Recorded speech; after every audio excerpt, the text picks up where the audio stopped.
Obrigada, Patrícia.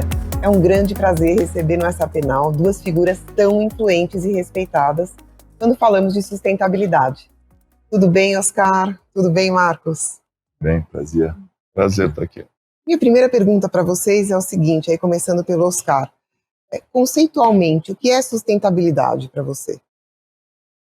É importante a gente entender que sustentabilidade é diferente de preservação, né? Sustentabilidade vem na Rio 92, importante a gente frisar isso, que foi aqui no Brasil, onde a primeira vez foi apresentado o conceito de desenvolvimento sustentável, que quer dizer o seguinte, que sim, podemos usar, né, sociedade planetária, podemos usar os recursos naturais para o progresso, para a geração de renda, geração de lucro, se nós os deixarmos iguais ou melhores, os recursos naturais, para as próximas gerações.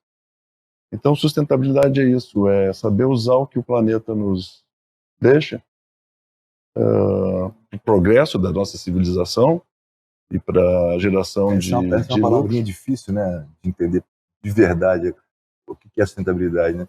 Eu penso que tem uma coisa meio assim, é como se eu acho que sustentabilidade é tudo aquilo que você consegue, o que você produz de forma que vai te garantir que você vai cada vez produzir mais, definindo menos aquele processo, né? É economia, na realidade é economia consigo mesmo, com o seu negócio, com os recursos naturais e com os outros. O pensamento da economia, ele é o espírito da questão da sustentabilidade. Uhum. Você falou da Rio 92. Foi ali que a sustentabilidade, esse conceito, entrou na tua vida? Foi. Eu diria que ali me fez compreender a diferença de preservação, da proteção do meio ambiente, e todos nós temos essa ideologia de preservação, né, do planeta, mas ao mesmo tempo nós entendemos que a geração da economia, né, a geração do que o capitalismo gera, né, precisa transformar os elementos, os materiais que nós temos da natureza. Então, o que acontecia? Ficava a filosofia da preservação, antes do pensamento do desenvolvimento sustentável, ela era muito ingênua, naif, romântica, ela era utópica. No momento que encontram essa questão, esse conceito do desenvolvimento sustentável, aí tem uma transformação, e foi que me deu a visão de compreender isso que nós estamos hoje. Para mim, eu vi claramente que eu acreditei que nós não estávamos mais num mundo, num planeta que ia desaparecer, pela nossa industrialização de 200 anos de economia, né, que só levava à depredação da natureza, mas nós passamos a ter um novo mindset. E ele começou na Rio 92, através do Maurice Strong, que foi o secretário-geral que criou a Rio 92 e que criou esse conceito do desenvolvimento sustentável. A preservação coloca numa coisa meio estática, você só preserva, você não tira nada dali, né? Desenvolvimento sustentável não é você, como é que você faz essa preservação, é um tempo explorando, né? E enriquecendo mais ainda aquele solo, aquela terra, aquele ambiente. E enriquecendo, a gente tem que lembrar que, vamos falar então de Brasil, nós somos 220 milhões de habitantes. Nós temos que sim, não é só preservar os recursos naturais, a gente tem que melhorar a qualidade de vida econômica, gerando empregos, né, uma grande quantidade da população. Então, exato, só preservar não gera economia. Então, a questão de gerar, que nem se falou, a preservação é não tocar em nada, não mexer em nada. Isso é antiprocesso civilizatório, né? O homem sempre foi transformador da natureza para coisas para o bem comum, bem próprio, e para depois geração de riqueza. É lindo, eu acho que, eu gosto de dizer, acho que você concorda também, de viver, de nós estarmos nessa geração, termos parte desse grupo de pessoas que estão vivendo dessa linha da civilização, né? Um planeta que ia morrer esse grupo de pessoas, nós estamos hoje aqui discutindo isso, conversando sobre isso, é que a gente está mudando o mindset, nós estamos entrando numa nova fase. Somos os protagonistas. Eu acredito. Sim. E você, quando que entrou esse conceito na tua vida? Quando que foi um estalo aí? Na Rio 92, realmente foi um pouco, acendeu uma luz ali, né? E aí eu fui, depois que trabalhei, na verdade, quando eu adquiri fazenda, para mim foi uma coisa muito simples o que aconteceu. Eles já produziam alimentos, eu falei, que maravilha, produzindo alimentos, que ótimo, levava para minha avó aqueles alimentos naturais, puros, e descobri que os caras não comiam o que eles plantavam. Aí quando eu falei, mas vocês não comem? Eu falei, porque como é que eu vou comer? Como é que eu vou comer se eu estou colocando veneno todo dia? Aí caiu a ficha, né, de que aquele adubozinho para fortalecer o solo era um veneno, que aquele remédio para matar um bicho era um veneno. Teoricamente aquilo tudo era normal, fazia parte do... Aí caiu minha ficha, não, tá tudo errado. Aí que eu fui entender a sustentabilidade. Na verdade, eu estava produzindo de forma natural, mas sem nenhuma sustentabilidade. Minha terra ia ficar cada vez mais ácida, né, ia precisar cada vez mais insumos. A ideia é essa, quer dizer, um espaço pequeno, cada vez produzir mais, preservando um espaço menor. Muito interessante. E aí, a partir daí, abriu-se tudo, né? Eu tinha uma convivência também já com as comunidades indígenas já antigas, morei com os índios, trabalhei na FUNAI uma época, quis ser indigenista, tinha o meu sonho, era ser o primeiro a chegar. Descobrimos índios afastados, eu queria ser a primeira pessoa a chegar para fazer essa ponte, para ter o mínimo de conflito possível. Eu tinha esse sonho. Não aconteceu, bacana. Mas aí depois no meio ambiente eu estou me encontrando assim, plenamente. Tudo faz sentido, tudo que onde eu tô, as coisas que eu mexo começam a fazer sentido. Assim. A SAP fez recentemente uma pesquisa com C-levels da América Latina para saber o que esses executivos pensam sobre sustentabilidade. E 60% deles acreditam que não tem um conflito entre lucro e sustentabilidade, que é ainda uma crença, pelo menos para esses outros 40% e para muita gente. Vocês acham que existe um conflito? Como é que vocês lidam com isso? Uma crença direcionada, né? Direcionada. A gente tem que ver que sustentabilidade, processo de desenvolvimento sustentável, é uma inovação ainda. A gente tem que entender que é inovação. Toda inovação, ela é cara, ela precisa de investimentos, os resultados só vão ter um determinado médio e longo prazo e se houver escala. Então, o compromisso ele é de toda a sociedade, é de governo, é de empresas. O lucro vem, nesse mundo contemporâneo, sempre foi, através da inovação. Quem investir em inovação e sustentabilidade, não só as tecnologias de inteligência artificial, né, digitais que estão tendo hoje, mas na sustentabilidade, tanto social quanto ambiental, sai na frente na inovação. Então, a sociedade de consumo já está desejando, está começando a exigir. Então, a transformação ainda são projetos de visão e de implementação agora como inovação. E o consumidor nesse lugar é fundamental, né? A gente continuar consumindo do jeito que a gente consome, né? Como se tudo fosse infinito, né? Não tem muito jeito. Então, as empresas... Eu acho que o lucro tem tudo a ver com a sustentabilidade. A busca é essa, né? Ser sustentável e ganhar dinheiro com isso, né? Mas ganhar dinheiro de uma maneira economicamente viável, não predadora, né?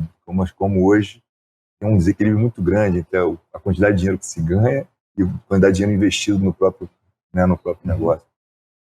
Eu acho que vocês falaram uma coisa interessante, que é o consumidor, que eu acho que a gente está vindo de geração millennials e os mais novos, que estão ajudando nesse movimento, porque eles não toleram mais determinadas coisas, né?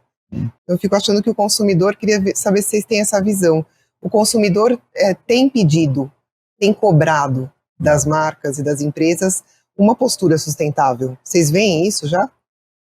O discurso ainda na sociedade consumidora é maior do que as mudanças mesmo comportamentais. Isso tem estudos estatísticos já mostram. Então fala mais e faz menos. Fala mais, mas olha só, a sociedade, nós como consumidores mudamos muito pouco. A gente mudou muito o discurso, mas mudamos pouco as nossas escolhas bem feitas, verificando a origem do que vem aquele produto ou serviço, se ele vem de uma origem ética, sustentável ou social, ou ambiental.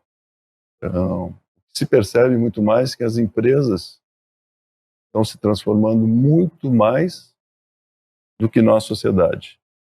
E, em terceiro lugar, muito menos se transformando são os governos. Né? Os governos são os que menos estão... São não entenderam mais, ainda, não entenderam. Já entenderam, mas estão querendo manter o status quo. Né? Então...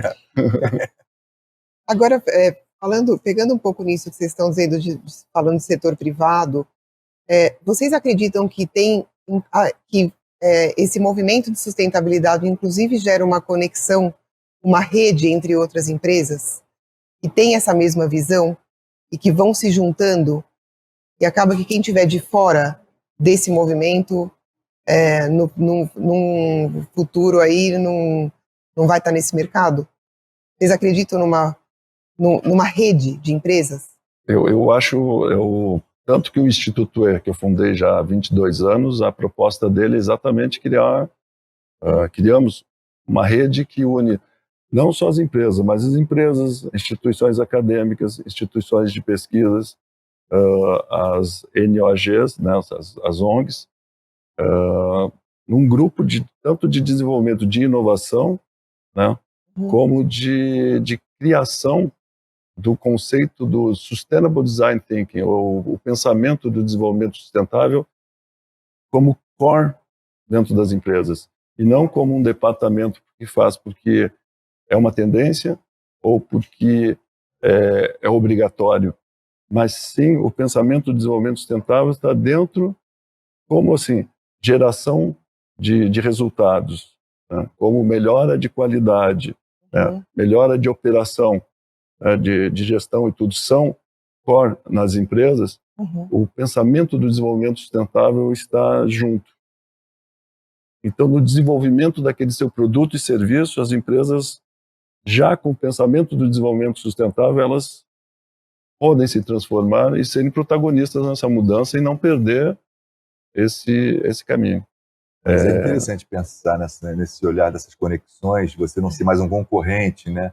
Ter um parceiro de mercado. Nesse sentido, acho que é um caminho... E aí, aproveitando que você está colocando aí o tema de conexões, queria falar um pouco você traz muito no teu trabalho a importância do pequeno produtor. E, por outro lado, existe uma bandeira tua, Oscar, e de muitas empresas de moda, a questão de uma cadeia de produção que seja justa. A gente tem, por exemplo, a SAP tem a Ariba Network, que é uma rede que promove a inclusão de empresas sustentáveis dentro de uma rede de fornecedores, de empresas que promovam a diversidade e inclusão. Qual que é a visão de vocês em relação a isso, a cadeia que precisa ser criada em torno disso? Eu acho que, primeiro, assim, acho que faltam políticas públicas mais concretas em relação a isso. Quando você fala, né, no meu caso, eu acho que a gente tem que sair daquele lugar do reinado, o rei do café, o rei do cacau, o rei do gado, o rei, né? Você na agricultura familiar, você não tem um rei, é a soma de todos que vai alimentar aquele reinado, né? Somos todos súditos daquele alimento que está sendo produzido. Eu acho que esse é o olhar que tem que mudar, né? A soma de vários que vai dar. A gente tem sempre a tendência, né? O cara quer ser o dono de tudo, o cara que ele quer absorver tudo. Não dá, respeitar o ciclo das coisas, né? Aí entra o consumidor também. O consumidor quer consumir o ano inteiro a mesma coisa. Né? Ele não entende que você não consegue. A terra não te dá o ano inteiro a mesma coisa. Então são coisas assim. A gente também, tudo está interligado, é complexo, né? E eu acho que um pouco aqui a política, né? No caso, o governo, né? O poder público, ele ainda não entendeu, quer dizer, ou entendeu, mas ele fica se amarrando naquilo ali. Ele tem que dar condições para que esse produtor familiar, né, que é o que bota a comida na nossa mesa, ele seja estimulado a cada vez produzir melhor, ter mais tecnologia, ter mais conhecimento. Porque senão os pequenos não se desenvolvem. Não tem chance aí. Mas estamos vendo no mundo de colaboração e de comunicação digital que une a todos os expertises, né? Sim. Então, acho que primeiro tem que ser um projeto de Estado. ou seja, nem de governo, se governo não, nós não temos governos que façam essas mudanças, mas assim, a sociedade nossa produtiva, de economia, né, finanças, academia, de pesquisa, sociedade de consumo, todos juntos que já têm esse desejo de transformação, que nós vemos agora, ultimamente, estão entrando as instituições financeiras entrando, que seriam as últimas na cadeia. Acredito sim muito na possibilidade desse arranjo todo. Eu acho que projetos que nem nós, que temos já 20 anos de desenvolvimento, que nós tivemos assim a oportunidade de ter, de começar projetos do zero em campo. Imagina trazer o couro de peixe sustentável da Amazônia, desenvolver lá, empoderar as comunidades lá, o látex que vem também dos seringueiros e tudo, que nem você tem na tua fazenda, né? Empoderá-los de uma questão ambiental, mostrar a eles que se investirem naquilo junto conosco, existe um futuro, né? um futuro desenvolvimento local, econômico local. E imagina hoje trazer dessas cadeias tão difíceis, ao mesmo tempo com as cadeias já estándares da indústria, né, de produtos e serviços, e fazer essa comunhão dos expertises diferentes, criando um novo expertise. Então, a necessidade de uma informação, troca de informação, e principalmente de gestão, de formas tão diferentes, né? Imagina a gestão de indústrias aqui em São Paulo, com a gestão de pequenas cooperativas. E o encontro da questão sustentável está nisso. É pegar o grande expertise que nós temos em tecnologias, com a expertise que nós temos dos povos ancestrais, ou expertises de pesquisas de projetos de startup de sustentabilidade, né? e trazê-los juntos. A gente estava conversando agora sobre a Amazônia, e a SAP tem justamente um projeto numa comunidade chamada Bauana, que é uma implementação de software de gestão numa empresa de base comunitária. Que é exatamente isso, bem pequena, depois a gente pode falar. Isso é genial. Que genial vindo da SAP, isso. E vocês têm me trazido uma coisa que está me fazendo pensar um pouco, que, claro, concordo que tem todo o tema de políticas públicas, não tem a menor dúvida, mas eu acho que eu vejo de uns anos para cá a gente entender que não é só política pública, é também o setor privado, e também tem um outro tripé, talvez, dessa equação, que são as pessoas com consciência. Então, vocês acreditam nisso? Que se unir setor público com setor privado e os cidadãos com uma postura sustentável, vocês acreditam que esse talvez seja, a gente talvez esteja entrando nesse nível de maturidade? Eu acho que aí entra a figura que a gente já falou aqui do consumidor. O consumidor ele é soberano. Ele diz, eu não consumo isso, não acabou, né? Aquela empresa. Eu acho que realmente essa união aí é fundamental para o crescimento. Muitas vezes me perguntam por que os produtos sustentáveis têm que ser mais caros, né? Eu digo, não tem que ser mais caros, eles são mais caros, porque são inovação. O desenvolvimento ainda não ganhou escala porque nós, sociedade de consumos, ainda não identificamos e trocamos, né, de produtos não sustentáveis a nossa escolha de compra por produto sustentável para fazer ganhar escala, então diminuir o custo, ser viável a todos. Então, se nós formos ver, os custos hoje de inovação e desenvolvimento sustentável estão só nas empresas. O consumidor não, vamos dizer assim, não participa com a parte dele, que seria pagar aquela diferença um pouco a mais, pensando nas próximas gerações, no futuro, e prestigiando aquela empresa, né, que desenvolve um projeto sustentável. E a outra coisa é governo que poderia muito bem olhar, da mesma forma como há décadas atrás nós incentivamos aqui várias outras indústrias de inovação, de 50, 60 anos atrás, que precisavam de desenvolvimento, né, precisavam de incentivos fiscais, ou outras formas de incentivo. Acho que está na hora de deixar de incentivar as antigas indústrias e incentivar as novas indústrias. Então, esse custo seria dividido em 3 partes. Gosto de falar conceitualmente. A empresa investe 1/3 disso, né? Ela tira da sua rentabilidade 1/3 na inovação. O consumidor, ele colabora, ele paga 1/3 a mais desse custo e o governo incentiva esse 1/3. Então não fica pesado para nenhum dos três e fica uma coisa Simples assim, né? simples Sim. dessa forma. O consumidor ainda não mudou muito, por isso que eu falei antes. As empresas estão mudando muito mais e mais rapidamente do que realmente a atitude nossa de consumidores. Os incentivos ainda não estão bem alocados, né? Os incentivos do governo ainda estão um olhar ainda para esse olhar do rei, né? Exatamente, o olhar do rei. Não, e de indústrias que já foram inovadoras na época, eram necessárias para a economia do país, mas já não são mais, são antigas, são poluidoras ou não são socialmente tão éticas. Então, é a hora, mas é a hora de nós, sociedade, acho que aqui nessa conversa surge, você trouxe esse assunto, acho que é um dos assuntos mais prementes de mudança. A tal da assinatura do protocolo de Kyoto, o protocolo de Paris, é exatamente isso.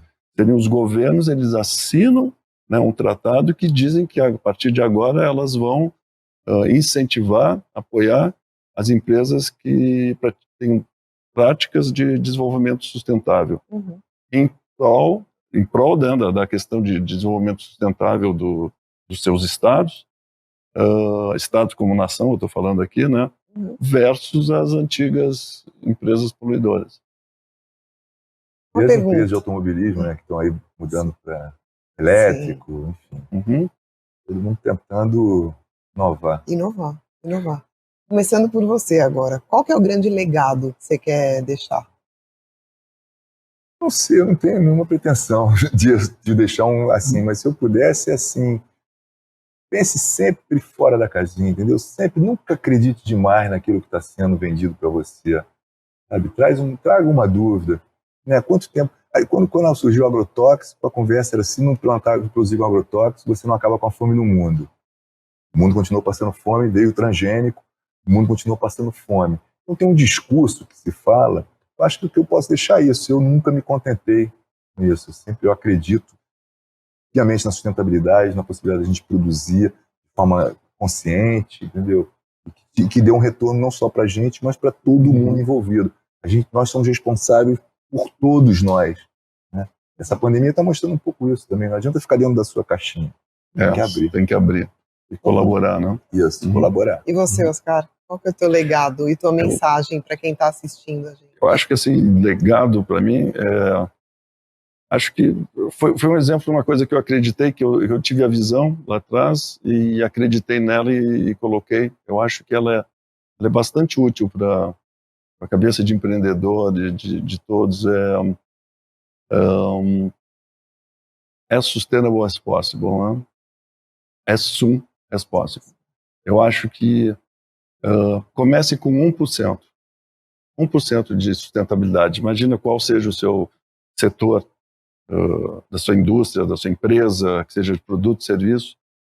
Você comece, seja 1%, mas que aquele 1% da sua produção, se você considera ele sustentável, ele seja transparente para os consumidores e seja ético em toda a sua cadeia, com a questão ambiental e social na geração deles. E se isso, e você mostre à sociedade, às instituições, olha aqui, nós estamos começando com 1%.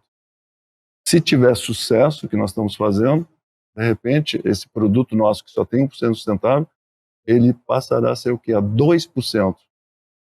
Só que a gente tem que lembrar que esse 2% equivale, né, a 100% de produção daquele projeto sustentável que você está gerando. Então, esse período de transição que nós, sociedade, estamos vivendo, sociedade toda no planeta, vindo de 200 anos de uma revolução industrial, não vai ser de um dia para o outro que nós vamos nos transformar numa economia verde. Ela tem um período de transição. Então, o legado, assim, comece fazendo. Vai ser criticado porque é só 1%, vai ter gente criticando, mas seguir esse caminho porque ele é um espírito empreendedor com uma filosofia do desenvolvimento sustentável. Tudo que a gente falou, acho aqui no início, eu e você, nós comunhamos, nos tornamos amigos, principalmente pelo nossa filosofia e conceito de desenvolvimento sustentável. Você percebe, são indústrias diferentes, né? Segmentos diferentes, mas o pensamento nosso e a forma de ter começado pequeno. E é importante, Oscar, falar isso, porque a gente, de um modo geral, você fica, não tem mais o que fazer, a gente está sempre meio muito paralisado, já estão destruindo tudo, estão desmatando tudo. Não, faz uma pequena coisinha ali, não, senão você se paralisa, né? Então faça uma pequena ação que vai trazer uma grande transformação, isso é muito claro.